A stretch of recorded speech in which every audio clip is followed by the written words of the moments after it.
Go.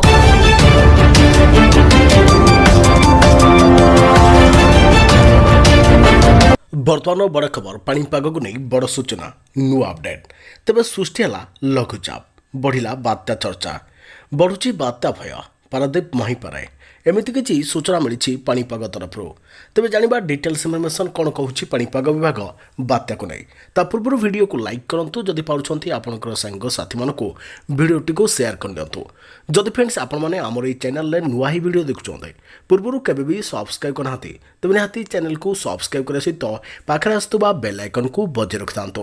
तेज Malacca समुद्र मध्य अंशर एक घूर्णिबलय सृष्टि होती जहाँकि घूर्णिबलयटी लघुचापर रूप नहीं तेज लघुचापटी बात्या रूप नेबा नहीं चर्चा बेस जोर धरछि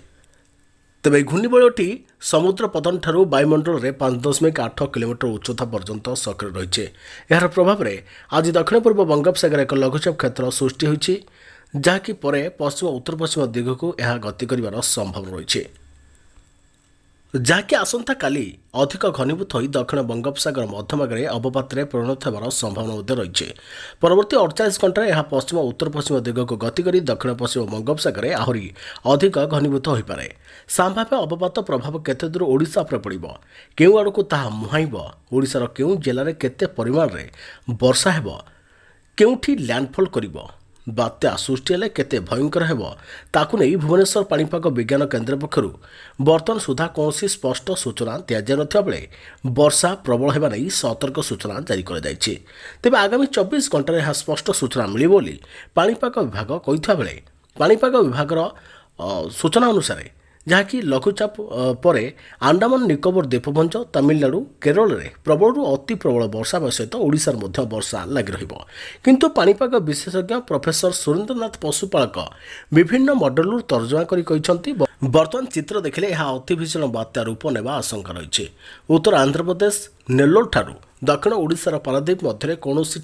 संभाव्य सामुद्रिक झड़ स्थलभाग अतिक्रम करें संभाव्य बात्या स्थलभाग आसवाक सप्ताहे समय रही तेणु आसंता 25 तारिख बेलू स्पष्ट आकलन कर तेज आज सृष्टि होता लघुचाप दक्षिण आंडामान सागर आसंता काली बेलू पहुंचब एवं पर दक्षिण केन्द्रीय बंगोपसागर अवपातर रूप नहीं पश्चिम उत्तर पश्चिम दिगरे गति कर 26 रे बात्यारे परिणत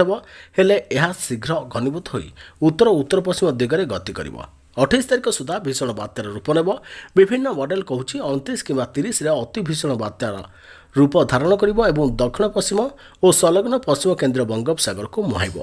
तेज उत्तर आंध्र प्रदेश और दक्षिण ओडिशा आड़क संभाव्य बात्या मुहाइबार कारण है यार उत्तर में पश्चिम प्रशांत महासागर उत्तर पूर्व भारत देई म्यांमार पर्यंत एक शक्तिशाली गुरुचाप बल रही जहाँकि सिस्टम को पश्चिम उत्तर पश्चिम दिग को ठेलिब बात्या फनी परी मेघ गठन करें संभाव्य बात्या दिग बदलवा संभावना कम बर्तमान स्थिति देखिले स्पष्ट भाव स्थलभाग छुईबार निर्दिष्ट समय और स्थान कहवा संभव नुहे कारण बर्तमान सिस्टम ठी प्राथमिक स्तर रही संभाव्य बात्या जो स्थलभाग छुईले भी राज्य में वर्षार संभावना रही पाणीपाग विशेषज्ञ शरद साहू कहते पूर्व आकलन अनुसार बर्तमान सिस्टम गतिविधि आकलन करने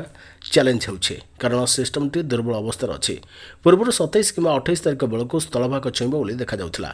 एबे 30 तारिख बेलू देखाउछे तेणु आसंता 25 तारिख बेलू चित्र स्पष्ट आसिबो अन्यपटे राज्यर विभिन्न स्थान में शीत कमी जाइछि सप्ताह पर्यंत सर्वनिम्न तापमात्रा विशेष परिवर्तन आसिबार संभावना नथिबा विभाग कहिछे।